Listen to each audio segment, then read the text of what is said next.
we are back. I can't believe we've got 2 hours in the can, and we are moving forward. Nicole, help us usher in our next segment. Yeah, this is our final hour, and really excited about that. I'm hearing a little bit of feedback on my line. Oh, there we go. But, Roderick, we've got sudden and relentless reform this hour. We've got the Lieutenant Governor of Wisconsin, Rebecca Kleefisch, and she was elected in 2010 along with Governor Scott Walker, and she has helped institute major reforms in the state's budget and public employee contracts. They've been able to turn big deficits into balanced budgets, and she is now facing a recall election along with many reform-minded members of the lawmakers in the state legislature. And a state agency has set a deadline for what I can determine of March 19th to see if there's enough valid signatures to force a recall. So this is just really important for all conscientious, reform-minded conservatives to be aware of, because this is ground zero in the fight against crony capitalism and the corruption and excesses of the public sector unions. But let me just tell you a little bit more about Rebecca. She has a background as a small business owner and a former news reporter. She serves as Wisconsin's jobs ambassador, spearheading the governor's small business summit and advocating for small business. She's been holding roundtables designed to spur job creation, and she is also involved in the National Lieutenant Governors Association and was recently named one of the nation's 45 most admired Republican women under 45 by the Republican Security Council. She's a graduate of the University of Wisconsin at Madison, and she lives in Oconomowoc, if I said that right, with her husband and 2 daughters. We're delighted to have her with us today. Lieutenant Governor, welcome. Thank you so much. It was close. We have a lot of Native American named cities and towns in Wisconsin. It's Oconomowoc. Oconomowoc. Okay, I'll have to. Yeah, that doesn't just roll off my tongue so easily, but we'll have to. Well, you know, as a former news anchor, it's funny. You can always tell the new news anchors in Wisconsin, because that's a tough one. That's a tongue twister. We should all be forced to practice that. Well, also on the phone with us today in this segment is Jana Murdahl, who is the North Dakota State Director for Concerned Women for America, and she's also the Executive Committee member for the North Dakota Tea Party Caucus. She's a longtime supporter of Governor Palin and a former O4P coordinator in North Dakota. She's a native of Norway and now an American citizen. So glad, Jana, that you could come with us, be on the interview today. It's great to be here. Thanks, Nicole. And Lieutenant Governor Kleefisch, we are delighted to have an accomplished Mama Grizzly like you in our midst. 2010 was a very good year for GOP women across the nation. Just to start off with, what inspired you to get involved in public service? Well, you know, it's funny. I was a news anchor, as I mentioned, and I left my job when my baby was about a year old because I wanted to stay at home with her. And I always imagined going back to the workforce when she went to kindergarten. But sure enough, you know, another baby came along, and when my little one, Violet, went to kindergarten, I imagined going back to work. But I did not imagine a career in politics would be how I would go back into the workforce. But when I was at home, you quickly realize that it's a struggle to get along on a family budget with one income. And so I started my own company, and I did some media and marketing work, had a lot of really great clients. And my husband, who is a state representative, had taken me to the state GOP convention, and we ran into some former colleagues of mine, some radio news guys and some TV news guys, and they said, you know what? It may be time for a woman to throw her hat into the ring as a leader. And you have the private sector expertise, and you have been a critic and a watchdog of government in your past career. We think you've got the stuff. And I did a lot of praying about it, and I had a lot of meetings about it, and I really felt like this was where I was being led. And so here I am. So that was your first office that you ran for? Yes. Well, congratulations. Thanks. Yeah, I know it's kind of unconventional, but it was something that I felt very led to do, and it was a very tough primary. I ran in a 5-way primary with a lot of political insiders.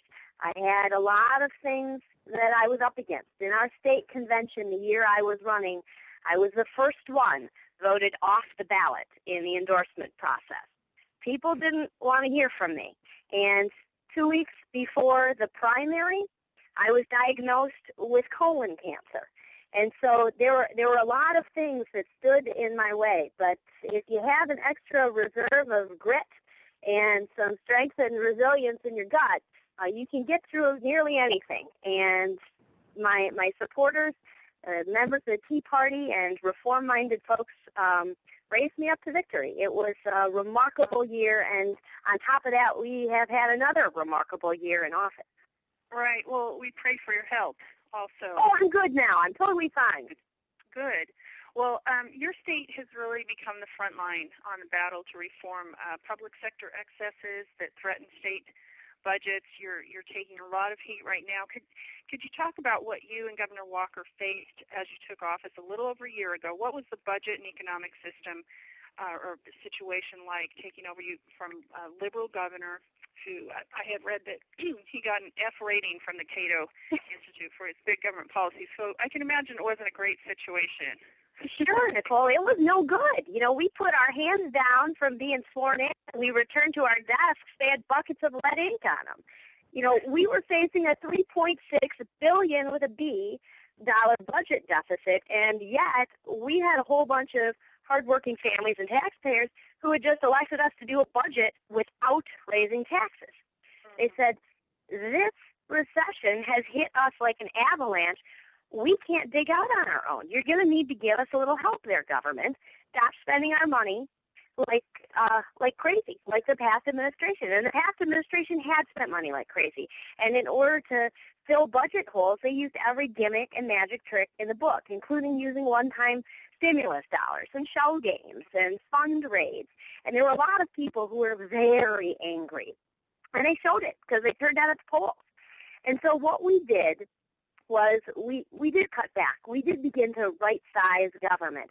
But we also took a deep look at how the private sector had handled this recession and contracted. And then we looked at how the public sector was still functioning as if there was no recession at all.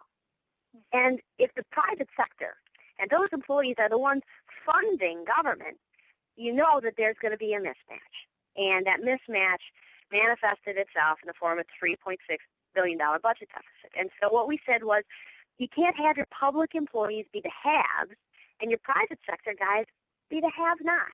And so we brought our public sector kind of into line with what our private sector was experiencing. We asked our public sector employees to make a 12.6% contribution to their health care. That's about half the national average. Then we asked them to contribute 5.8% toward their pension. That's about the national average. And we asked for some concessions, some changes in collective bargaining, because that's fiscal to us too. Because we were having crossing guards in northern Wisconsin who were told, hey, listen, you can't volunteer and be a crossing guard because, the union, through collective bargaining, says they want a paid union employee to do it. In a county in the southern half of our state, they said, listen, we don't want any inmates cutting the grass by our freeways. We want paid union employees to do it. Our municipalities, counties, and school districts were essentially handicapped by collective bargaining restrictions. But the most egregious of all these was there was a health care plan, a health insurance company associated with the teachers union that magically got all of the health insurance business from many, many, many school districts year after year after year. They didn't even put it out for bid. And taxpayers certainly weren't getting the best deal. What happened was after we passed this, Act 10 we called it, after we passed it, we saw tidal waves of reform all over the state of Wisconsin. Our municipalities, counties, and school districts started saving tens of millions of dollars because they knew going into this budget that we weren't going to be able to give them as much money as we had given them in the past. we said, listen, we've got to do a smaller budget this year. So you know that we're not going to give you as much in state aid, but we're going to give you ways to save elsewhere. We're going to give you some methods, some tools. And the health care contribution, the pension contribution, and the changes to collective bargaining were all the tools that they were so grateful for, because all across the state, we are seeing balanced budgets, even surpluses, because they finally have the freedom to do what's right for the taxpayer. And you were able to do this without massive layoffs of teachers. Indeed. And that's why it's so important. If you look to our neighbor to the south, Illinois, you see the exact opposite tact that what our governor has taken. See, here in Wisconsin, Moody's, which is one of the major credit rating agencies, rated our budget credit positive. That speaks volumes not just to the taxpayers, but also to investors and innovators, entrepreneurs who might consider growing jobs here. And you look at the flip side of the coin, our neighbor to the south, Moody's has downgraded them to the worst spot in the entire nation. You know what Governor Quinn said about that? Nicole, he actually said out loud that he was encouraged that only one of the three major credit rating agencies had downgraded him. Well, that's saying you are encouraged your kid may be failing all three of his classes, but he only got kicked out of one. And you have turned things around in such a short amount of time. It's really amazing. In an op-ed you wrote last December, you noted that business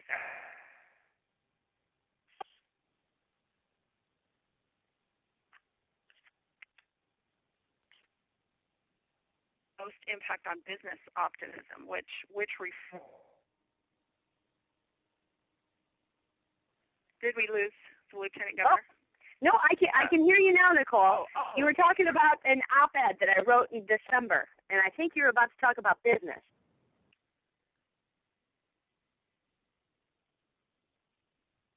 Yeah, I think we're losing Nicole. Oh, maybe that's what it is. I can hear you guys. Okay. Oh, okay. Well, did you hear my question? I did not. Well, I'm going to turn over to Yana to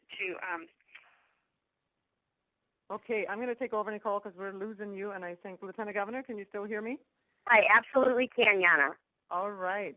Sorry about that, Nicole, but I'm going to just kick you off so we can fix your technical problems. That's the tech age we're in. But, what I'm hearing, Lieutenant Governor, just listening on those first questions is your leadership and certainly Governor Walker's leadership seem to have removed sort of the fear, if you will, of the unions.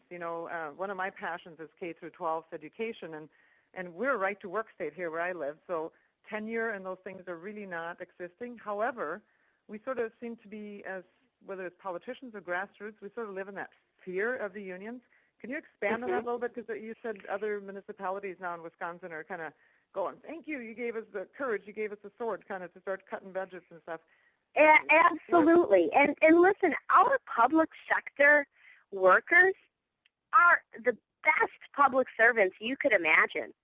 They are hardworking, ethical folks, but for so many years, they have been tied down by these requirements that they must join the union, and this union dues must be taken out of their paycheck, and the dues must go to causes that they may or may not agree with. What we did was simply say, hey, listen, now you have the right to choose. Not only that, now you have the right to excel and potentially be rewarded for your excellence. Because now merit raises are things that our public sector employees can enjoy, just like we enjoy them in the private sector. It's not fair that in the past, our public sector excellent employees have been unable to compete because they're constantly tied to the guy in the cubicle next door who may or may not be doing as great a job. And so it's about freedom not just for the folks doing the budgets, but it's about freedom for the employees, finally, who deserve that freedom. We live in a free country, but this system is backwards for a country like America. Oh, absolutely. I have to agree with you. I grew up in Norway, like I said at the early beginning, and actually my great-grandfather was one of very involved in starting the unions back in Norway at the beginning of the last century, which then was needed because there was unequal rights per se, just like the feminist movement started on a good foot and stuff. But I think we're touching on something that our listeners and those of us out here that are grassroots are facing every day is that, yes, the American people, whether it's public unions or teachers, we have a great country here, and we have great people. We're not going after, quote, unquote, the people, but it's this sort of deceptive system that we sort of drank the Kool-Aid and we've gotten into. You know, we say a lot in the Tea Party, I know you have said it in speeches, that smaller government is better government. What does that actually mean in practical terms? Well, it means government. We need the right-sized government. We watched our private sector contract in this recession. And while the recession is painful, it also allows companies to become more productive. It should also allow government to become more productive and allow us to figure out ways to better use taxpayer dollars, use them more efficiently. Government can take a lot of advice and a lot of cues from the private sector because, you know what, they're so good at what they do that they actually make money on it. In government, we don't make money. And so, Jana, I want to go back to a point you made. You said that one of your relatives initially started a union back in Norway. We had unions begin in the Gilded Age of America because we had huge bosses who were taking more than their fair share and paying workers pennies, making workers work from morning until night, no days off, in horrible conditions next to children and terrible situations. But this is no longer Upton Sinclair's America. Remember when we all read The Jungle in high school? That's not who we are as a country anymore. And that was the private sector. That union movement in America was designed so that employees could get their fair share of a company's profit. But that right there is the problem in the public sector. Because, see, in government, we don't make a profit. It's why president after president has said that unions in government, unions in the public sector are not a good thing because there is no profit from which they take more. If you, as a union worker in government, go back to your boss and collectively bargain for more, you are simply asking the taxpayer to give you more dollars out of their own wallet.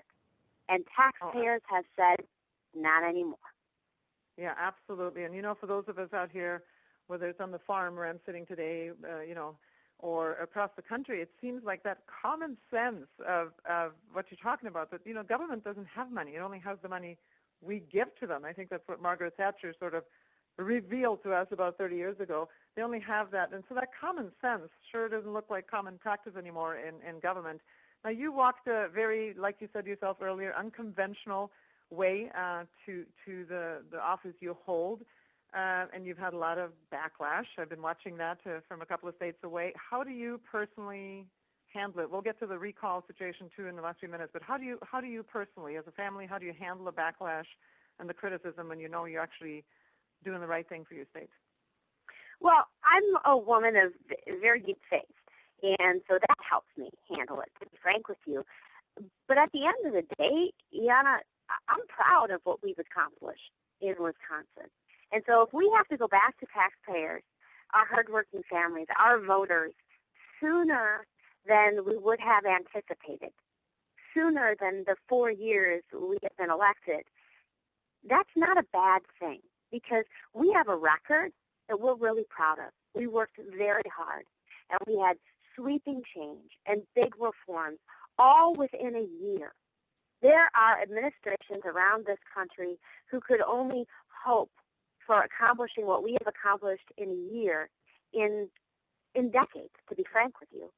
In this year, the team that was elected together managed to do a budget without raising taxes, something that economists and many political experts said could not be done unless it was at least 2 biennial budgets. We did it in 1. This same team opened Wisconsin for business. We made sweeping changes in economic development, so that people are standing up and taking notice and want to bring their investments to Wisconsin. This same team made sure that we have photo ID to protect your vote in Wisconsin now. This same team made sure that we became the 49th state in America that recognized Second Amendment rights and allowing people to concealed carry. And we protected those rights further with a castle doctrine in Wisconsin. You know, a couple of years ago, under the previous administration, when our state chamber of commerce surveyed our job creators, our business owners in the state, their results of that survey said only 10% of job creators felt Wisconsin was moving in the right direction. That same survey was taken again about a month ago. You know how many people, how many job creators said Wisconsin was doing the right thing? Now, under these changes, this administration, these reforms, 94% of our job creators say Wisconsin is going the right way. We're proud of that. You know, I have to tell you on a Saturday afternoon, and I hope our listeners and those who listen to this later too, I'm very encouraged and very psyched about what's happening in Wisconsin, and even listening to you talk today. We're sitting out here in different states, and some people in Wisconsin are listening to, I'm sure, and we're going, recall. I mean, what a distraction to this phenomenal job you guys are doing. So what is going on with the recall, and frankly, what can we do to help?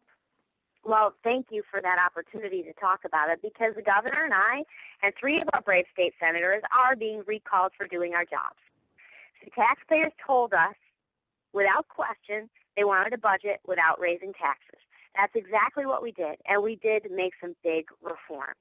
And because of that, we have big public sector unions who are so angry, and most of these are out-of-state interests, who are just concerned about what this means for political dollars down the road. They are saying, we don't want these people in office. Even though we know they are doing what they said they were going to do, you know, we've had it. We want to press rewind, and then when we press play again, we're just going to hope that the same tune doesn't play. These are the people who want to quit in the middle and then just go back to the starting line. And that doesn't work in sports, and it shouldn't work in politics. But our recall function in Wisconsin does not make the folks actually say a reason for the purpose of the recall, which means, you know, if I decided that I was going to dye my hair purple and they decided they didn't like it, they could recall me. And that doesn't make a lot of sense. However, that's what's happening.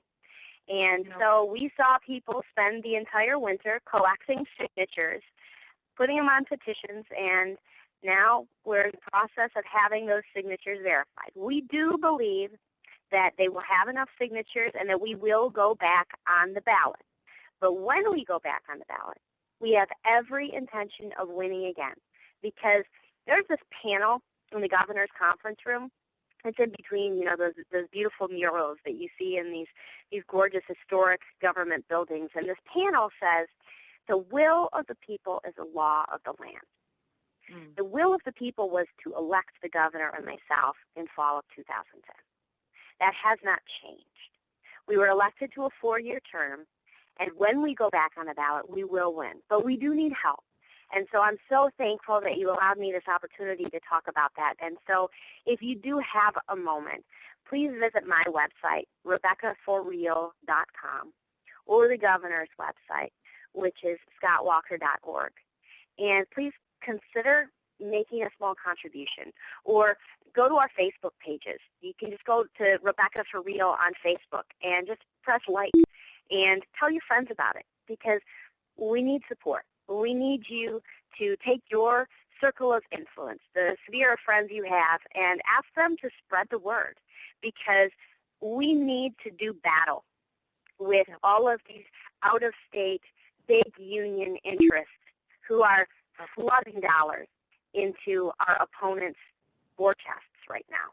Absolutely, and I hate to come in here because I could stay online with you privately and talk about a lot more issues, Lieutenant Governor, and we just so appreciate it. We're running out of time, sadly, but we will spread the word far and furiously about what's happening in Wisconsin. We appreciate, number one, that you've gone through the fire, not only politically but personally. You're still standing, and we just want to tell you that as grizzly mamas here out in the upper Midwest and across the country, we will stand with you, and we'll certainly go on those websites and support you. And God bless you. I have to give it back to Nicole, but God bless you so much, my new friend, and we look forward to seeing you continue 2 more years. Outstanding. Well, thanks, Yana, and thanks, Nicole, and for all those other grizzly moms out there. Wisconsin does have the water park capital of the world, so when you consider your next tourism dollar expenditure, please come visit us at the Wisconsin Dells. All right. God bless. And I'll give it back to Nicole. All right. Well, Bye, guys. Yana and Rebecca, and we wish all the best to Rebecca and all the reformers in the state. That Grizzly Fest will continue at the bottom of the hour after this short break, and we've got a big surprise at the end of the next segment, so stay tuned.